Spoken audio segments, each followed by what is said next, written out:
ایک سروائیور نے Bermuda try angle کی مسٹری کے بارے میں کچھ نیا بتایا ہے۔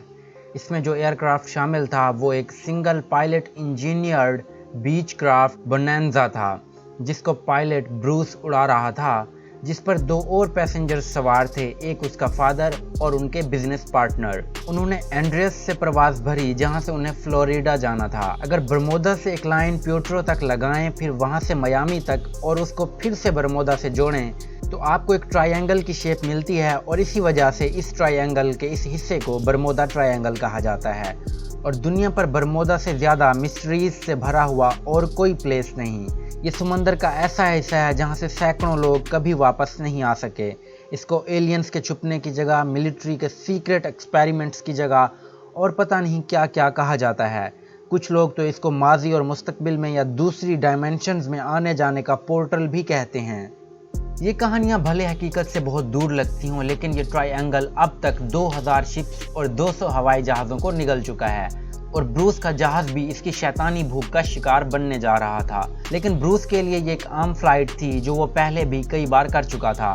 بروس کا ٹرپ عام طور پر 1 سے 1.5 گھنٹہ لیتا تھا، اور کسی طرح کی پریشانی، کسی غیر معمولی چیز یا کسی شیطانی طاقت کا اس سے کبھی سامنا نہیں ہوا، اور بروس کے ذہن کے کسی کونے میں بھی ایسی کسی چیز کا کوئی خوف نہیں تھا، اس لیے یہ ایک ریگولر فلائٹ ہی تھی۔ لیکن اب کی بار سب کچھ ڈیفرنٹ ہونے والا تھا۔ وہ غیر معمولی اور حیران کن چیزوں کا سامنا کرنے والے تھے۔ بروس نے جہاز اڑایا اور اونچائی بڑھانے لگا، اور سٹرینج چیزیں جہاز اڑنے کے فوری بعد ہی ہونے لگ پڑیں۔ صرف 1000 کے الٹیٹیوڈ پر ہی اس کو ایک چھوٹا سا بادل سامنے نظر آیا، لیکن وہ چھوٹا بادل مزید بڑا ہوتا گیا۔ اس لیے نہیں کہ پلین اس کے قریب ہو رہا تھا، بلکہ یہ چیز حقیقت میں اپنے سائز میں بڑی ہو رہی تھی۔ بروس کو اس کے درمیان سے ہی گزرنا پڑا، اور وہ بادل کے دوسری طرف بالکل ٹھیک نکل آیا، اور اسے کسی طرح کی مسٹیریس چیز کا سامنا نہیں کرنا پڑا۔ لیکن 1500 فٹ پر اسے ایک اور مسٹیریس بادل نظر آیا، اور یہ بہت بڑا تھا، لیکن بروس کے پاس اس کے اندر سے گزرنے کے علاوہ بھی اور کوئی چارہ نہیں تھا۔ تو اس نے دھیان لگایا، لمبی سانس لی اور اپنے پلین کو بادل کے اندر گھسا دیا، اور اسی لمحے ان کے چاروں طرف ایسا اندھیرا چھا گیا جیسے رات ہو گئی ہو۔ ان تک سورج کی روشنی کی ایک کرن بھی نہیں پہنچ پا رہی تھی، ہر طرف گھپ اندھیرا تھا۔ لیکن اس بادل میں نہ کوئی طوفان تھا، نہ ہی یہ برس رہا تھا۔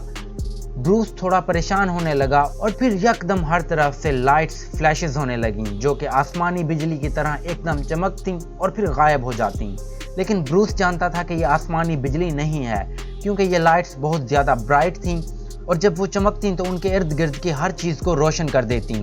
لیکن بروس اگلے 30 منٹ تک اس بادل کے درمیان پلین اڑاتا رہا، اور پھر اسے احساس ہوا کہ یہ تو وہی کلاؤڈ ہے جس کا سامنا اسے پہلے ہوا تھا جب وہ 1000 کے الٹیٹیوڈ پر تھا۔ لیکن اب کی بار یہ بادل سلنڈر کی شیپ کا تھا، اور بروس بالکل اس کے سینٹر میں پلین اڑا رہا تھا۔ یہ بادل بہت بڑا تھا اور کبھی نہ ختم ہونے والا لگ رہا تھا۔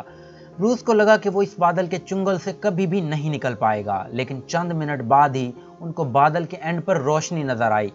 اس نے جہاز کا منہ بالکل روشنی جہاں سے آ رہی تھی اس طرف رکھا، اور وہ تقریباً اس ڈراؤنے خواب سے نکلنے ہی والا تھا کہ پھر بالکل اچانک کچھ ایسا ہوا جس کو ایکسپلین کرنا ممکن نہیں۔ بادلوں کے اینڈ کی دیواریں بند ہونے لگیں اور روشنی آنا مکمل بند ہو گئی۔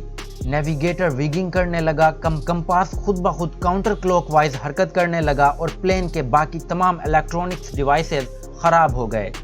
ایسا لگ رہا تھا کہ کوئی اور طاقت ہے جو کہ خود پلین کو چلا رہی ہے۔ جہاز بادلوں میں کسی تنکے کی طرح اڑ رہا تھا جس پر بروس کا کوئی کنٹرول نہیں تھا، لیکن بروس نے ہمت کی اور اس بلا سے نکلنے کے پکے ارادے کے ساتھ جہاز کو آگے بڑھاتا رہا۔ بادل کے اینڈ کا سوراخ اب بالکل تھوڑا سا ہی کھلا تھا، جو کہ بند ہوتا جا رہا تھا۔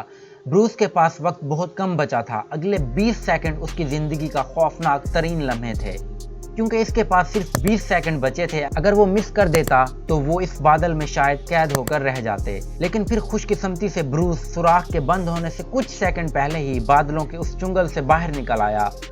بروس نے بعد میں بتایا کہ جیسے ہی وہ بادلوں سے باہر نکلا، اگلے 5 سیکنڈ تک اسے سب کچھ بے وزن محسوس ہوا، جیسے کہ وہ سپیس میں ہو۔ مگر اب بروس بادل سے باہر تھا اور صرف ایک گرے ہیز باقی تھی۔